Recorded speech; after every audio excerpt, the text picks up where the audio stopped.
Hello and welcome back to the Pokemon Old Grass playthrough with me, the Jonin Monkey. And me, Spin the Crusader. And yes, we're still trying to kill Minimum and Plusle. However you pronounce his name. Yeah. Annoying little bastards. Yeah, I've forgotten how long it's taken this. The battle would have been monotonous at the time. The only reason was for the fact, at the time I was recording this, I was slowly coming towards the end of the camera tape. So I had a flashing sign telling me I only had 5 minutes left, and I was practically restraining myself and screaming, "Come on!"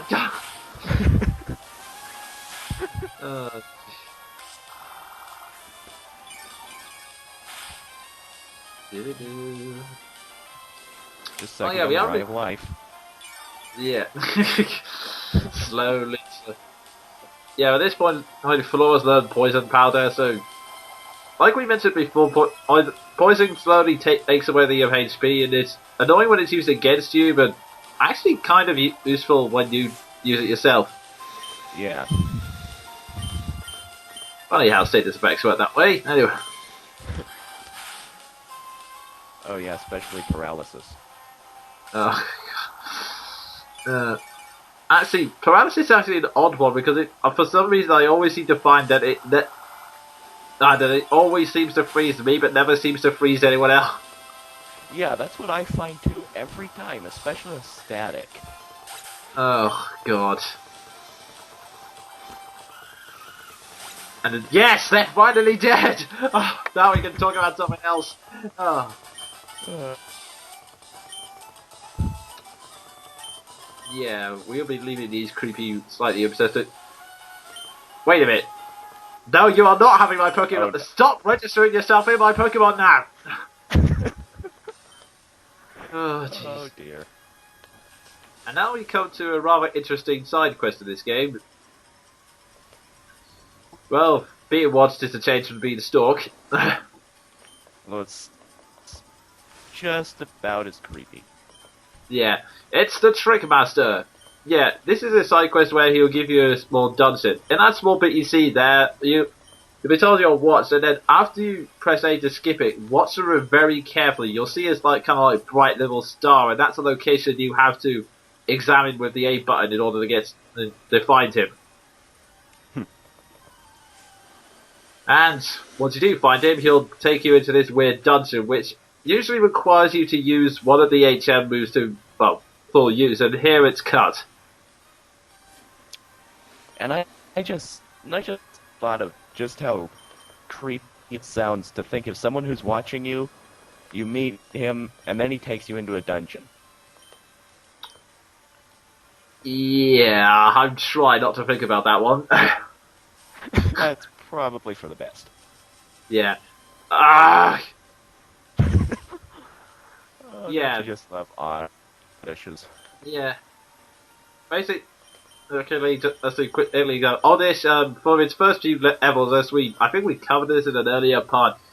Throughout its lower levels, Oddish practically learns every spore type attack. Yeah. Which is basically poison powder to poison people, stun spore to, stun people with paralysis, and then there's sleep powder, which, does exactly what it says on the tin, frankly.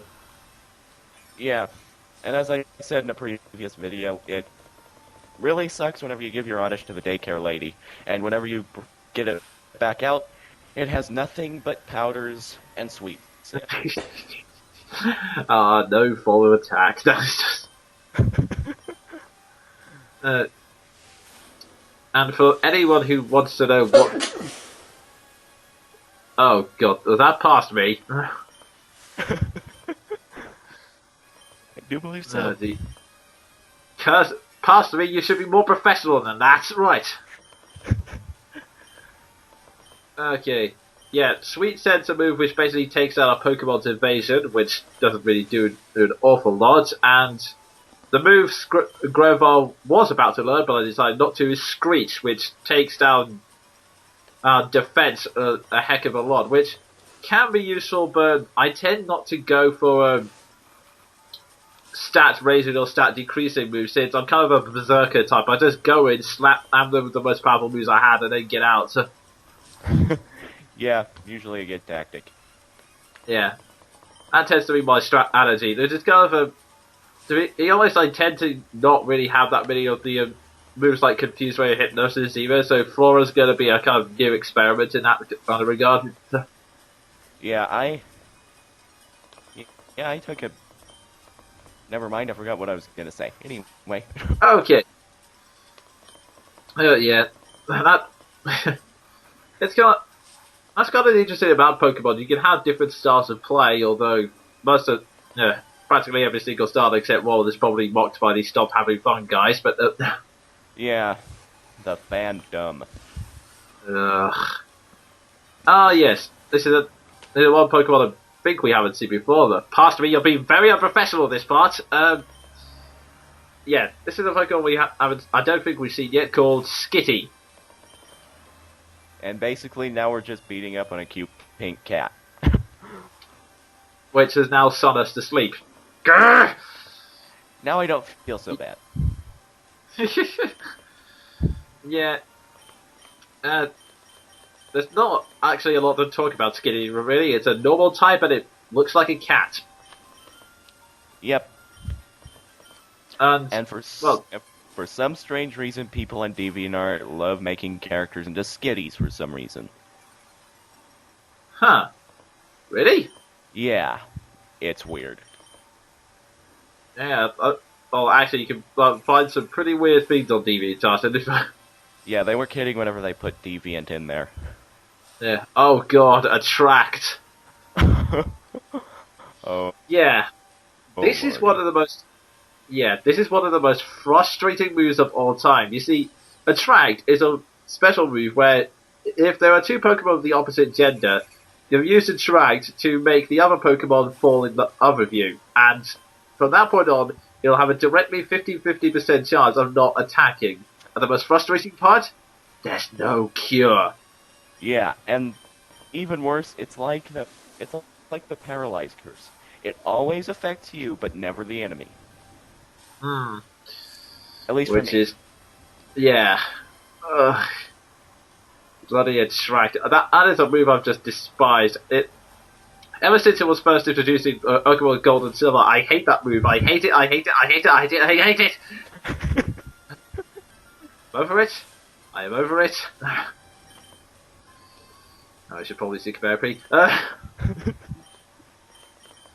actually, it's actually quite a move that doesn't really make a lot of logical sense either. First of all, there are Pokemon falling in love with two completely different breeds and with completely different anatomy, for one thing. And second of all, you're falling in love with a Pokemon that's beating the living daylights out of you. Yeah, and I just remembered a hilarious story for one of my friends who used Attract on a female Pokemon with a female Pokemon by accident, and it worked. What? I wish I was kidding. I would be surprised by that, but this is a game for Japan. Yeah. They had to sneak it in somewhere, didn't they? Yes, they did. And I'm not going to think of the implications of that. Oh, God. Oh, I'm trying to get the image out of my head now, but although, actually, someone on DeviantArt's probably not only thought of that image, but put it up for all the world to see. Yeah, and chances are all the world has seen it. Oh, God. But yeah, oh, thank God, Flora woke up. I forgot when I went to sleep, but okay, yeah. Basically, for us now going through what I did with some of my Pokemon in the earlier parts, the whole bait and switch, so to try and get its level up to everyone else. Yeah. It works. Although now it seems to be doing perfectly fine on its own. Yeah, just put it against a water type, it'll do fine. Yeah. Thankfully, Marrow's not like its baby form, which tricks you into thinking it's a water type, but it's not. Yeah. And I think Azumarill is meant to be water ground. I think. You're surely not thinking of something else. I think it's water and normal, that Pokemon. I don't take the time to memorize those things, so don't take my word I for think, it. yeah, that's fair enough. I think it's the water and ground types. I think they were like Whiscash and Quagsire. Yeah. Whiscash will definitely see later on in one of these in this playthrough. I'm not 100% sure about Quagsire though. Yeah. And both of them are annoying because they're immune to electric. Oh yeah. Grass Pokemon, however, oh, they're doubly effective. Anyway, yeah, that scroll serves an important purpose, but we'll have to explain it later. That was me, the Johnny Monkey. And me, Spin the Crusader, and I'm still gonna get that DeviantArt image out of my head.